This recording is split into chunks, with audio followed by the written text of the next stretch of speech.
नमस्कार, आप सभी का स्वागत है आपका अपना चैनल उपवन क्लासेस में। अब आपका चैनल उपवन क्लासेस टेलीग्राम पे भी उपलब्ध है। आज हम शुरू करते हैं composition of blood, structure of blood. ठीक है, हम जानते हैं कि ब्लड एक फ्लूइड कनेक्टिव टिश्यू है, संयोजित ऊतक है। ये हल्का सा क्षारीय होता है। ठीक है, ब्लड को हम टू पार्ट्स में डिवाइड कर सकते हैं, ब्लड कॉर्पस्कल्स और प्लाज्मा। प्लाज्मा हाल के दिनों में कोरोना काल में बहुत ज्यादा फेमस हुआ था। तो प्लाज्मा, तो पहले हम देखते हैं तो प्लाज्मा क्या है। प्लाज्मा क्या होता है? जब आप देखे होंगे जब कहीं कटता है, छिलता है, तो थोड़ी देर बाद रक्त थक्का बनता है, रक्त जमता है। ठीक है, रक्त जमता है, उसके लिए उसको छूते हैं तो चिपचिपा पानी सा पदार्थ निकलता है। चिपचिपा पानी से पदार्थ वही एक प्लाज्मा है, वही प्लाज्मा है, लिक्विड। यदि हम देखते हैं कि आप लोग जब लैब में जाते हैं, ब्लड अपना टेस्ट कराने के लिए जाते हैं, जब ब्लड लेता है उसको हाई स्पीड में सेंट्रीफ्यूज किया जाता है, रोटेट किया जाता है हाई स्पीड में। तब उसमें क्या होता है कि यही जो ब्लड कॉर्पस्कल्स है वो नीचे बैठ जाता है, प्लाज्मा लिक्विड पार्ट ऊपर आ जाता है। ये येलोइश इन कलर होता है, पीले कलर का, हल्का पीला। ठीक है, ये ब्लड का 50 to 60% पार्ट होता है। ब्लड में 55 से 60% प्लाज्मा ही होता है। ठीक है, उस प्लाज्मा में 90% वाटर होता है, 8 से 10% ऑर्गेनिक और इनऑर्गेनिक सब्सटेंस होता है, कार्बनिक और अकार्बनिक पदार्थ होता है। ठीक है, इनऑर्गेनिक में क्या क्या पाया जाता है? इनऑर्गेनिक में इसमें सोडियम क्लोराइड होता है, सोडियम बाइकार्बोनेट होता है इनऑर्गेनिक सब्सटेंस में। ठीक है, उसका ऑर्गेनिक में पाया जाता है इसमें amino acids, glucose, fatty acids, glycerol, phospholipids, cholesterol and some vitamins. Some vitamins इसमें पाए जाते हैं ऑर्गेनिक सब्सटेंस में। ठीक है, प्रोटीन भी इसमें पाया जाता है। प्लाज्मा में फाइब्रिनोजेन ये काम करता है। ठीक है, रक्त के थक्का बनने में प्रोथ्रोम्बिन, फाइब्रिनोजेन, यही सब जो प्रोटीन है सब काम करता है। हम आगे जब देखेंगे ब्लड प्लेटलेट्स पढ़ेंगे, थ्रोम्बोसाइट्स, तो उसमें देखेंगे कैसे क्या काम करता है। तो प्रोटीन इसमें क्या क्या पाया जाएगा? Fibrinogen, prothrombin, globulin, albumin. ठीक है, और ये सब क्या क्या मेन फंक्शन है प्रोटीन से। हम प्रोटीन चैप्टर्स पढ़ेंगे, कार्बोहाइड्रेट लिपिड चैप्टर्स पढ़ेंगे, तब वहां देखेंगे प्रोटीन का पूरा डिस्क्राइब होगा। तो इसमें भी याद रखना है कि इसमें फाइब्रिनोजेन पाया जाता है, प्रोथ्रोम्बिन पाया जाता है, ग्लोबुलिन पाया जाता है, एल्बुमिन पाया जाता है। ठीक है, और कुछ उत्सर्जित पदार्थ भी पाए जाते हैं, एक्सपिरेटरी मटेरियल्स पाए जाते हैं, अमोनिया, यूरिक और urea, uric acid and urea. देखते हैं किसी को जोड़ में दर्द हो जाता है तो यूरिक एसिड डिकम्पोज हो जाता है, यूरिक एसिड का लेवल बढ़ जाता है। ठीक है, यूरिया और यूरिक एसिड का। और कुछ हार्मोन्स पाया जाता है, एंटीबॉडीज भी पाया जाता है। तो ये इसमें ब्लड में प्लाज्मा हुआ, ब्लड कॉर्पस्कल्स हुआ। तो प्लाज्मा में हम देख लें क्या क्या सब्सटेंस पाए जाते हैं। येलोइश इन नेचर होता है, 55 to 60% ब्लड का पार्ट होता है, जिसमें से 90% वाटर, 8 to 10% इनऑर्गेनिक और ऑर्गेनिक सब्सटेंस पाए जाते हैं। इनऑर्गेनिक में sodium chloride and sodium bicarbonate पाया जाता है। ऑर्गेनिक में amino acid, glycerol, fatty acid, phospholipids, cholesterol, vitamin सब पाए जाते हैं। ठीक है, प्रोटीन में fibrinogen, prothrombin, globulin, albumin, excretory में ammonia, uric acid and urea, कुछ हार्मोन्स और कुछ एंटीबॉडीज पाए जाते हैं। अब हम आ जाते हैं ब्लड कॉर्पस्कल्स पे। ब्लड कॉर्पस्कल्स, ठीक है, ब्लड कॉर्पस्कल्स में जब ब्लड कॉर्पस्कल्स को डिवाइड करेंगे तो आरबीसी, डब्ल्यूबीसी, ब्लड प्लेटलेट्स में जानते हैं। आरबीसी को हम लोग इरेथ्रोसाइट्स भी कहते हैं। ठीक है, इरेथ्रोसाइट्स इसकी आयु कितनी होती है, कितने दिन तक ब्लड में रहता है? 120 दिन, 120 डेज ये रहता है आरबीसी। ठीक है, ब्लड में। और आरबीसी का कलर क्या होता है? रेड इन नेचर होता है। रेड क्या है? हीम के कारण, हीम जो है, हीम के कारण रेड इन कलर होता है, इसलिए हीमोग्लोबिन कहते हैं। ठीक है, ग्लोबुलिन एक प्रोटीन है, यहाँ देखे थे ग्लोबुलिन एक प्रोटीन, हीमोग्लोबिन ये सर्कुलर होता है, बाइकॉन्केव होता है। ठीक है, इस नेचर का होता है। आसानी से इसमें ऑक्सीजन सट जाता है और ये आसानी से कहीं से भी स्क्वीजिंग होता है, कभी प्लास्टिक होता है एकदम स्क्वीज कर जाता है, फिसल जाता है, घुस जाता है। ठीक है, जो आरबीसी बनने की क्रिया को जेनरेशन को इरिथ्रोपोएसिस कहते हैं। इरिथ्रोपोएसिस इंट्रायूटेराइन जब फीटस होता है 3 वीक्स में ही ये आरबीसी का डेवलपमेंट इरिथ्रोपोएसिस की प्रक्रिया शुरू हो जाती है। ठीक है, एक होता है माइलोइड टिश्यूज, एक होता है lymphoid tissues.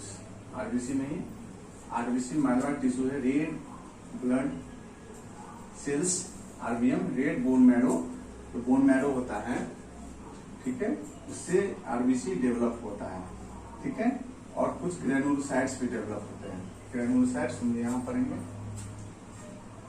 Neutrophil, eosinophil, basophils. ठीक है, सब मोनोसाइट्स। और लिम्फाइड टिश्यूज में ये कहाँ मिलता है? लिम्फाइड टिश्यू थैलमस और स्प्लीन। ठीक है, जो कि प्रोड्यूस करता है लिम्फोसाइट। जनरली आप देखेंगे कि जो आरबीसी है कहाँ बनती है, बोन मैरो में तो बनती ही है, स्प्लीन भी प्रोड्यूस करता है, लीवर भी कुछ कभी कभी प्रोड्यूस करता है।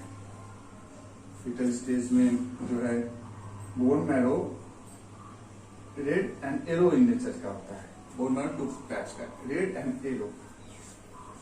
ठीक है, तो बर्थ के समय रेड रहता है, लेकिन धीरे धीरे एज बढ़ने के साथ साथ वो red bone marrow yellow bone marrow में डिवाइड हो जाता है। ठीक है, रेड बोन मैरो जो है आरबीसी जो डेवलप होता है, तो कहाँ से आरबीसी डेवलप होता है, कहाँ किस बोन कहाँ के बोन मैरो में आरबीसी डेवलप होता है। तो ये फ्लैट बोन जितने भी हैं, ठीक है, फ्लैट बोन, ये कॉलर बोन हो गया, हिप बोन हो गया। ठीक है, ये फ्लैट बोन और अपर एंड ऑफ लॉन्ग बोन, जो फीमर है, फीमर के अपर एंड ऑफ लॉन्ग बोन से बोन मैरो प्रोड्यूस होता है, और वहां से आरबीसी उसके बोन मैरो से आरबीसी डेवलप होता है। ठीक है, तो हम लोग जनरल स्टडीज में पढ़ रहे हैं। जब ये पूरी डीपली स्टडी होगी बायोलॉजी के सेक्टर्स में, बायोलॉजी में हम लोग जब पढ़ेंगे बहुत डीपली, जब 11th-12th में पढ़ेंगे, नीट के लिए पढ़ेंगे, तो उसमें और डीप में जाएंगे। ठीक है, यहाँ नीट का क्लास तो नहीं है, ये क्लासेस है बेसिक्स। इसमें जनरल स्टडीज में इतना ही जानना है, जितना जानना है उतना ही जानना है। पीटी लेवल पे कभी कभी आ सकता है, अभी कोरोना काल है तो प्लाज्मा के कॉन्टेक्स्ट में क्वेश्चंस बन सकते हैं मेंस में भी। ठीक है, प्लाज्मा विद बायोटेक्नोलॉजी या जेनेटिक इंजीनियरिंग को कोरिलेट करके, इसलिए थोड़ा सा डीप में हम लोग को जानना था। नहीं तो ब्लड में तो वही जानते ही, इरिथ्रोसाइट आरबीसी का फंक्शंस क्या है, कितने दिन इसकी लाइफ होती है, उसका थोड़ा बहुत जान लेते। जो है एबीओ टाइप ब्लड ग्रुपिंग के बारे में बस 1-2 क्वेश्चन और जान लेते, बस हो जाता। लेकिन नहीं, हमको हो सकता है कि मेंस में क्वेश्चन बने, क्योंकि प्लाज्मा का बहुत हुआ था। डोनेट प्लाज्मा अभियान भी चला था कोरोना पीरियड में, कि प्लाज्मा डोनेट कीजिए जो कोरोना से रिकवर हुए मरीज हैं। तो इससे क्वेश्चन मेंस में आ सकते हैं। प्लाज्मा को बना के बायोटेक्नोलॉजी और जेनेटिक इंजीनियरिंग मिला के क्वेश्चन बन सकता है। ठीक है, प्लाज्मा स्टोरेज के लिए प्लाज्मा, जैसे ब्लड बैंक है उसे प्लाज्मा बैंक की बात हो सकती है, इससे भी क्वेश्चन आ सकते हैं। प्रोस्पेक्टिव है, प्रोस्पेक्ट से भी आ सकते हैं।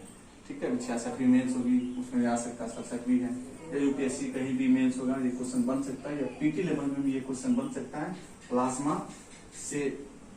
ठीक है, इसलिए थोड़ा बहुत करके जनरल स्टडीज लेवल पे जानना है लोगों को। ठीक है, तो ये देखें, अब हम देखते हैं डब्ल्यूबीसी का लाइफ स्पैन 10 to 13 डेज है। 10 to 13 days, white blood corpuscles या व्हाइट ब्लड सेल्स कुछ भी कहे। ठीक है, तो अब इसमें इसको ल्यूकोसाइट्स भी कहा जाता है। डब्ल्यूबीसी आरबीसी ग्रेसोसाइट्स कहते हैं, तो डब्ल्यूबीसी को ल्यूकोसाइट्स भी कहते हैं। तो स्टेन के आधार पर रोमानो विस्की स्टेन, या इंडिया में लेस्मान स्टेन चलता है, जो सीबीसी देंगे कंप्लीट ब्लड काउंट, जो ब्लड लेता है इसमें तो सीबीसी का टेस्ट होता है, तो उसमें जो स्टेन यूज होता है उसके आधार पर बांटा गया है। तो ल्यूकोसाइट्स मैरो पूल में न्यूट्रोफिल्स जो होती है वो 90%, यहाँ न्यूट्रोफिल्स है लेकिन यहाँ हम बता दे रहे हैं ल्यूकोसाइट्स का मैरो पूल में 90%, ब्लड पूल में 3%, टिश्यू पूल में 7% होता है। ठीक है, 7% होता है। अब डब्ल्यूबीसी ग्रेनुलोसाइट्स और मोनोन्यूक्लियर सेल्स। ठीक है, ग्रेनुलोसाइट्स और मोनोन्यूक्लियर सेल, या एक ग्रेनुलोसाइट्स भी बोल सकते हैं उसको। ठीक है, ग्रेनुलोसाइट्स, इसमें इसके साइटोप्लाज्म जो है ग्रेनुलोसाइट्स, नाम ग्रेन्यूल्स, ल्यूकोसाइट्स है ग्रेनुलोसाइट्स, ग्रेन्यूल्स जिसमें ग्रेन्यूल्स होगा, जिसे ल्यूकोसाइट्स में किस्म ग्रेन्यूल्स इसको डिवाइड किया गया, जिसके साइटोप्लाज्म में ग्रेन्यूल्स हो, ग्रेन्यूल्स हो उसे कहते हैं ग्रेनुलोसाइट्स। कौन कौन किसके किस्म में होता है? स्टेन के आधार पर निकला हुआ है, रोमानोव्स्की स्टेन यूज होता है, या लिस्मान स्टेन, इंडिया में जनरली लिस्मान स्टेन यूज होता है। तो रोमानोव्स्की स्टेन और लिस्मान स्टेन दो नाम याद रखेंगे। तो न्यूट्रोफिल्स, ये ल्यूकोसाइट्स में से 60 to 70% ये पाया जाता है। ठीक है, ठीक है, और ये न्यूट्रोफिल्स मैरो में 90% पाया जाता है, ब्लड में 3%, टिश्यू में 7%। तो साइटोप्लाज्म कंटेन्स एम्फोफिलिक्स। ठीक है, स्टेन लिए हुए होता है मतलब साइटोप्लाज्म इसका, न्यूट्रोफिल्स का। ठीक है, ये जो है बैक्टीरिया पे पहले अटैक करता है, फिर इसको खाता है। ठीक है, उसको फिर इसको चारों ओर घूम करके फैगोसाइट्स खाता है, उसको डाइजेस्ट कर जाता है अपने एंजाइम्स के थ्रू, इसको डाइजेस्ट कर जाता है। न्यूट्रोफिल्स का यही फंक्शन है, बेसिक फंक्शन। इस्नोफिल 1 से 4% होता है।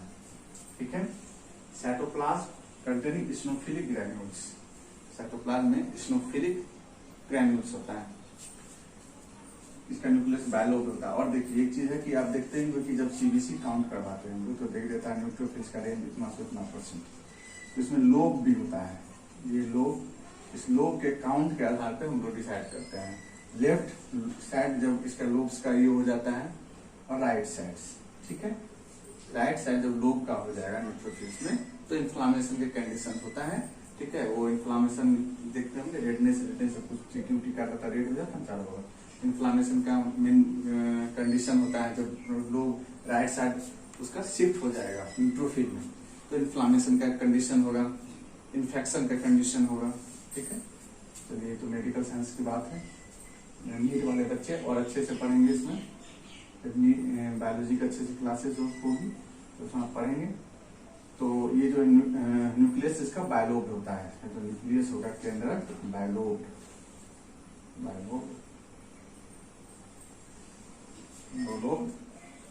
से होगा। ये बैक्टीरियल इन्फेक्शन में इसका जो है यूज नहीं करता है, ये बैक्टीरियल इन्फेक्शन में ये नहीं बढ़ता है। इस्नोफिल कभी बैक्टीरियल इन्फेक्शन में, जब इस्नोफिल बढ़ा हुआ हो तो कभी बैक्टीरियल इन्फेक्शन नहीं हो सकता। किसमें बढ़ता है इस्नोफिल? तो पैरासाइटिक इन्फेक्शन में, एलर्जी में, पैरासाइटिक हुकवर्म हो गया, इस सब में बढ़ जाएगा इस्नोफिल। और आपका एनर्जी में अस्थमा हो गया, सर्दी उर्दी हो गया, उसमें इस्नोफिल बढ़ने के चांसेस ज्यादा रहते हैं। जब इस्नोफिल बढ़ा हुआ हो, अपने रिपोर्ट देखेंगे तो आपको होना चाहिए कि या तो पैरासाइटिक इन्फेक्शन है हमको, या तो हमको एलर्जी कंडीशन है। ठीक है, सीबीसी काउंट होता है ना, डॉक्टर से करवाता है कंप्लीट ब्लड काउंट, इसमें हीमोग्लोबिन नहीं है, कंप्लीट ब्लड काउंट हीमोग्लोबिन बताता है, पूरा neutrophil, eosinophil, basophil, lymphocytes, monocytes बताता है उसमें। बेसोफिल, इस्नोफिल हो गया पैरासाइटिक इन्फेक्शन। अब देखते हैं बेसोफिल 0.2 to 1% नग्न होता है, नग्न एकदम, कभी आता है कभी नहीं भी आ सकता है। इसमें साइटोप्लाज्म कंटेन बेसोफिलिक ग्रैन्यूल्स, इसका क्षारीय होता है, इसको इस्नोफिलिक एसिडिक होता है। बेसोफिलिक ग्रैन्यूल्स ये एस शेप में होता है, एस एकदम ऐसा करके एस शेप में contain histamine heparin in their granules, इसके ग्रैन्यूल्स में हिस्टामिन हिपैरिन होता है, आप जानते हैं हिस्टामिन और हिपैरिन। ठीक है, जब ये थक्का बनने में भी काम करता है हिपैरिन, या इसके बाद ये ब्लड को पतला करता है हिपैरिन, हिस्टामिन। ठीक है, ये हुआ हिस्टामिन और हिपैरिन का वो वर्क। इसके जब हम प्रोटीन पढ़ेंगे, आपको बताया था प्रोटीन पढ़ेंगे, प्रोटीन में डिटेल्स में पढ़ेंगे इसका। कि हिस्टामिन का क्या वर्क हो रहा है, पेरिन का क्या वर्क हो रहा है। जब मच्छर काटता है या चींटी काटती है उस समय हम देखेंगे हिस्टामिन और हिपेरिन। अभी बस याद रखना है कि बेसोफिल में ग्रेन्यूल्स में हिस्टामिन और हिपेरिन पाया जाता है। और इसको इतना याद रखना है जीएस के क्लासेस में, तो इतना याद रखना बेसिक में। फिर हम जब प्रोटीन पढ़ेंगे, अब इसमें तो प्रोटीन पूरा नहीं बताने लगेंगे कि ग्लोबुलिन क्या है, एल्बुमिन क्या है, तो इस चैप्टर ही खत्म हो जाएगा, वो चैप्टर शुरू प्रोटीन शुरू हो जाएगा। तो अभी इसमें इतना देखते हैं, इसमें क्या पाया जाता है, हिपेरिन और हिस्टामिन। ठीक है, अब है लिम्फोसाइट्स। इसमें आते हैं मोनोन्यूक्लियर सेल में, इसके साइटोप्लाज्म नो ग्रेन्यूल्स, को ग्रेन्यूल्स नहीं होगा, उसको 2 पार्ट्स में डिवाइड करते हैं, लिम्फोसाइट्स और मोनोसाइट्स। यही मेन है लिम्फोसाइट्स। अब जो है ये लिम्फोसाइट्स अभी इतना पढ़ेंगे, लेकिन जब आप एड्स पढ़ेंगे, HIV पढ़ेंगे, उस समय में आप कोई भी इन्फेक्शन पर कोई भी डिजीज पढ़ेंगे, उसमें आपको अच्छे से बताएंगे कि लिम्फोसाइट्स कैसे इंक्रीज हो जाता है। CD4 सेल काउंट निकलता है लिम्फोसाइट्स में। तो लिम्फोसाइट 2 टाइप्स का होता है, टी लिम्फोसाइट्स, बी लिम्फोसाइट्स और कुछ नल प्रकार के होते हैं, नहीं होते हैं 5%, इसका नाम नहीं दिया गया है। 80% टी लिम्फोसाइट, 15% डी लिम्फोसाइट्स होता है, टी लिम्फोसाइट 80%। अब जब हम देखेंगे इसमें देखिए CD4 सेल काउंट होता है, ठीक है। लिम्फोसाइट जब हम डिजीज पढ़ेंगे या एड्स पढ़ेंगे उस समय में आपको इस लिम्फोसाइट्स पे ही फोकस होगा। मेन लिम्फोसाइट्स ये लिम्फ नोड्स, शरीर में लिम्फ नोड्स होता है, लिम्फेटिक जो सर्कुलेटरी सिस्टम है, लसिका परिसंचरण तंत्र, लिम्फ नोड्स, उसका भी रोल है बहुत लिम्फोसाइट्स में। ठीक है, लिम्फ ग्रंथियां, तो टी लिम्फोसाइट्स, बी लिम्फोसाइट्स, ठीक है। ये लिम्फोसाइट का ब्लड में होता है, लिम्फ नोड्स में भी होता है। स्प्लीन भी सिक्रीट करती है लिम्फोसाइट्स को, ठीक है। लिम्फोइड्स फॉलिकल्स जो होता है, जो आपको बॉडी परिसंचरण तंत्र में होता है, लिम्फोइड फॉलिकल्स, वहां से लिम्फोसाइट निकलता है। अब देखिएगा इसमें जब हम लोग एड्स पढ़ेंगे, कोई डिजीज, इन्फ्लामेटरी डिजीज पढ़ेंगे, तो वहाँ पे CD4 सेल काउंट्स भी निकलता है, CD4 सेल काउंट भी, और डीप में जाएंगे लिम्फोसाइट का तो CD4 सेल काउंट जानना पड़ेगा। ठीक है, ये हो गया। इसके बाद मोनोसाइट्स, ये फेगोसाइटिक इसका नेचर है, बैक्टीरिया को जाके घेर के खा जाता है। ठीक है, इसको सेकंड लाइन ऑफ डिफेंस भी कहते हैं। इंपॉर्टेंट है, सेकंड लाइन ऑफ डिफेंस किसको बोलेंगे, तो मोनोसाइट्स को सेकंड लाइन ऑफ डिफेंस बोलेंगे। ठीक है, अब हम ब्लड कॉर्पसेस का आते हैं, ब्लड प्लेटलेट्स या थ्रोम्बोसाइट्स। ठीक है, थ्रोम्बोसाइट्स या ब्लड प्लेटलेट्स, यह केवल मनुष्य में पाया जाता है। एक चीज आपको RBC में आपको बताना भूल गए कि जो है विदाउट न्यूक्लियस सब में पाया जाता है, ऊंट और लामा में ऐसा है जिसमें कि न्यूक्लियस होता है, जिसके RBC में न्यूक्लियस होता है, एक्सेप्शन है, बाकी RBC में नो न्यूक्लियस। ठीक है, चलिए आते हैं थ्रोम्बोसाइट्स में। ये मनुष्य में पाया जाता है, बोन मैरो में पाया जाता है। मनुष्य के बोन मैरो में इसकी लाइफ 7 से 10 दिन है। ठीक है, अब रक्त के थक्का बनने में ये मदद करता है। रक्त के थक्का बनने में विटामिन के भी उपयोग है, ये याद रखिएगा, ऑब्जेक्टिव का ध्यान में आगे तो विटामिन के। तो बीच बीच में आपको कुछ ऑब्जेक्टिव से बताएंगे, कुछ भी परीक्षा दृष्टि से। तो चलिए, थ्रोम्बोसाइट्स जब ब्लड प्रोटीन से मिलता है तो क्या बनता है, प्रोथ्रोम्बिन, प्रोथ्रोम्बोप्लास्टिन। यही थ्रोम्बोसाइट्स, ब्लड प्लेटलेट्स जब ब्लड प्रोटीन से मिलेगा क्या बनेगा, प्रोथ्रोम्बोप्लास्टिन। और प्रोथ्रोम्बोप्लास्टिन कैल्शियम से मिलकर क्या बनेगा, थ्रोम्बोप्लास्टिन। फिर थ्रोम्बोप्लास्टिन कैल्शियम से संयोग करेगा और ट्रैप्टेज एंजाइम जो है उसके साथ संयोग करके इनएक्टिव प्रोथ्रोम्बिन बनाएगा। इनएक्टिव प्रोथ्रोम्बिन फिर एक्टिव प्रोथ्रोम्बिन में कन्वर्ट होगा। ठीक है, इनएक्टिव प्रोथ्रोम्बिन एक्टिव थ्रोम्बिन में कन्वर्ट होगा। और ये एक्टिव थ्रोम्बिन फाइब्रिनोजेन से क्रिया करके, जो प्लाज्मा में अपना फाइब्रिनोजेन है, फाइब्रिनोजेन से क्रिया करके फाइब्रिन बनाएगा। और फाइब्रिन बनाएगा, फाइब्रिन जो है नेट लाइक स्ट्रक्चर है। फाइब्रिन क्या है, हमारा नेट लाइक स्ट्रक्चर है, जालीनुमा संरचना है, जालीनुमा संरचना है। और जब कट जाता है कहीं पे तो ऐसे ऐसे करके यही फाइब्रिन आके जालनुमा आकार बनाता है और इसमें आकार भी फंस जाता है।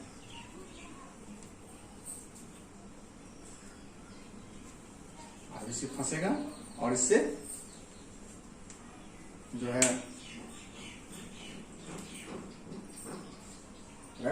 जम जाएगा। अब इसमें हम कुछ कुछ इम्पोर्टेंट जो पॉइंट्स हैं वो आपको मैं बोल रहा हूं, लिख लीजिएगा। अकशेरुकी जंतुओं में जो है खुला परिसंचरण तंत्र पाया जाता है। इस प्रकार का रक्त संचरण है खुला परिसंचरण तंत्र। अकशेरुकी जंतुओं में खुला परिसंचरण तंत्र। मनुष्य का परिसंचरण तंत्र कैसा है? बंद एवं दोहरा। मनुष्य का परिसंचरण तंत्र बंद एवं दोहरा है। क्या है? मनुष्य का परिसंचरण तंत्र बंद एवं दोहरा। ह्यूमन का बंद एवं दोहरा। हृदय को रक्त पहुंचाने का कोरोनरी धमनी कौन करता है? कोरोनरी धमनी।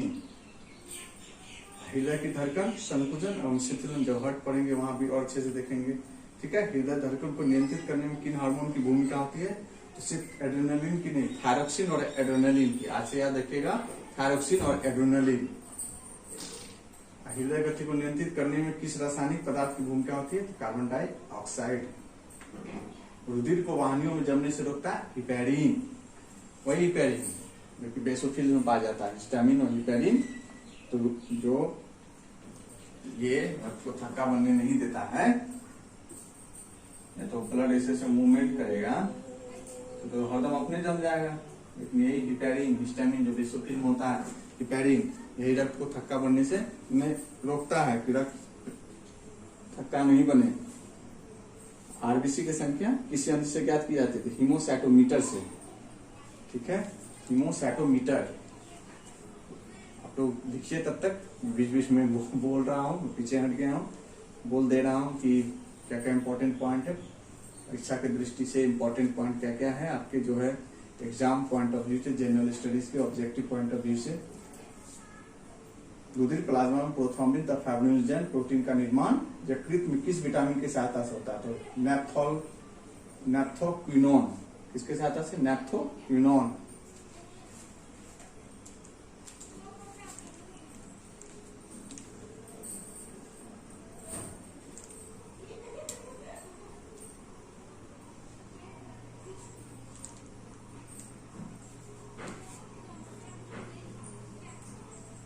हृदय की समान सक्रियता के लिए सोडियम, कैल्शियम तथा पोटेशियम आयनों का हृदय के बाहर चारों ओर के माध्यम से उचित समानुपात में होना आवश्यक है। ठीक है।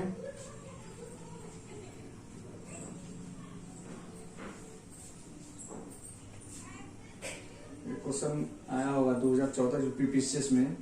कैथ लैब क्या होता है? कैथ लैब है अस्पताल के हृदय रोग विभाग में स्थित होती है कैथ लैब। इसके माध्यम से कोरोनरी धमनी जैसे रोगों का निदान किया जाता है। ठीक है। हार्ट बीट एक स्वचालित प्रक्रिया है जिसका नियमन मेडुला ऑब्लांगाटा में स्थित रेगुलेशन सेंटर द्वारा होता है। इसे कार्डियक सेंटर भी कहते हैं। बिना लाल रुधिर कणिकाओं वाला रक्त लसिका कहलाता है। ठीक है।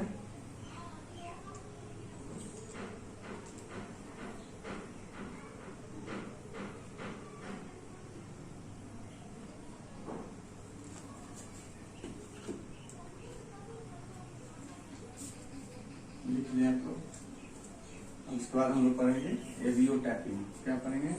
Blood grouping. ब्लड ग्रुपिंग, या इसको बोल सकते हैं एवियोटैप। इसको हम लोग नेक्स्ट वीडियो में पढ़ेंगे एवियोटैप को। इसको हम लोग देख लिए स्ट्रक्चर ऑफ ब्लड में। प्लाज्मा, ब्लड कॉर्पसल्स, प्लाज्मा क्या क्या होता है, इसमें क्या क्या मिलता है मेनली उसको ध्यान रखना है। आरबीसी, डब्ल्यूबीसी, ब्लड प्लेटलेट्स देख लिए। डब्ल्यूबीसी में देख लिए ग्रेनुलोसाइट मोनोन्यूक्लियर सेल या एक ग्रेनुलोसाइट जिसमें ग्रेनुल नहीं पाया जाता है। जिसके साइटोप्लाज्म में ग्रेनुल होता है, जिसके साइटोप्लाज्म में नहीं होता है। जिसके साइटोप्लाज्म में ग्रेनुल होगा किसमें होगा? तो न्यूट्रोफिल्स में होगा, स्नोफिल और बेसोफिल में होगा। न्यूट्रोफिल जो होगा ये बैक्टीरिया को अटैक करता है, डाइजेस्ट कर लेता है। ठीक है। और स्नोफिल जो होता है इसका न्यूक्लियस बायलोब्ड होता है। ये बैक्टीरियल इन्फेक्शन में ये नहीं बढ़ता है। ये किसमें बढ़ेगा? ये बढ़ेगा आपको एलर्जी में और पैरासाइटिक इन्फेक्शन में बढ़ेगा। इस्नोफिल। बेसोफिल जो है एस शेप का होता है, इसके ग्रेन्यूल्स में मेनली इंपॉर्टेंट है हिस्टामिन और हिपैरिन। तो यही हिपैरिन के कारण ब्लड जो है धमनी शिरा में नहीं जमता है, स्वतः फ्लो करके रहता है, ये हिपैरिन के कारण। लिम्फोसाइट जो मोनोन्यूक्लियर, जिसमें ग्रेन्यूल्स नहीं होता, लिम्फोसाइट्स और मोनोसाइट्स, मोनोसाइट्स को सेकेंड लाइन ऑफ डिफेंस कहा जाता है, ठीक है। Lymphocyte, T lymphocyte, B lymphocytes होता है, कहाँ कहीं स्प्लीन में होगा, लिम्फ नोड्स में होगा। उसका हम लोग देख लीजिएगा का किस प्रकार बनता है। थ्रोम्बोसाइट्स ब्लड प्रोटीन के साथ मिलकर प्रोथ्रोम्बोप्लास्टिन बनाता है, प्रोथ्रोम्बोप्लास्टिन कैल्शियम के साथ मिलकर क्या बनाएगा, थ्रोम्बोप्लास्टिन, थ्रोम्बोप्लास्टिन फिर कैल्शियम और ट्रैप्टेज एंजाइम के साथ मिलकर इनएक्टिव प्रोथ्रोम्बिन बनाएगा, फिर inactive prothrombin active prothrombin, active thrombin में कन्वर्ट हो जाएगा। इनएक्टिव प्रोथ्रोम्बिन किसमें कन्वर्ट होगा, एक्टिव थ्रोम्बिन, फिर एक्टिव थ्रोम्बिन फाइब्रिनोजेन से, फाइब्रिनोजेन से प्रोटीन जो है इसमें प्लाज्मा का फाइब्रिनोजेन से क्रिया करके फाइब्रिन बनाएगा। फाइब्रिन होता है नेट लाइक स्ट्रक्चर, जहाँ करता पड़ता है ये नेट लाइक स्ट्रक्चर बन जाता है। ये इतना स्ट्रांग होता है नेट लाइक स्ट्रक्चर, इससे जो है आरबीसी नहीं निकल सकता है। छिपकली भी बीच बीच में आ जाती है, गाँव भर में तो बताएंगे। तो आरबीसी से नहीं निकलता है, आरबीसी से जो है इसमें न्यूक्लियस नहीं होता है, लेकिन इसमें न्यूक्लियस होता है ऊंट और लामा। ऊंट और लामा दो ऐसे हैं जिसके आरबीसी में न्यूक्लियस होता है। इससे क्वेश्चन बन सकता है। ह्यूमन का बंद एवं दोहरा परिसंचरण तंत्र होता है, ठीक है। इस पर रिव्यू टैपिंग पढ़ेंगे, उसके बाद हम लोग पढ़ लेंगे हार्ट को। ये दोनों चीज पढ़ लेंगे तो हार्ट को कोरिलेट करने में आसानी होगा, ठीक है, हो जाएगा सिस्टम। तो कुछ डिजीज भी पढ़ लेंगे, जब हम हार्ट पढ़ लेंगे तो एक दो डिजीज पढ़ लेंगे। आज के लिए बस इतना ही। वीडियो को शेयर जरूर कीजिएगा, सब्सक्राइब और लाइक कीजिएगा। जो नीडी स्टूडेंट है उसके पास जरूर फॉरवर्ड कीजिएगा। धन्यवाद। जय जवान जय किसान।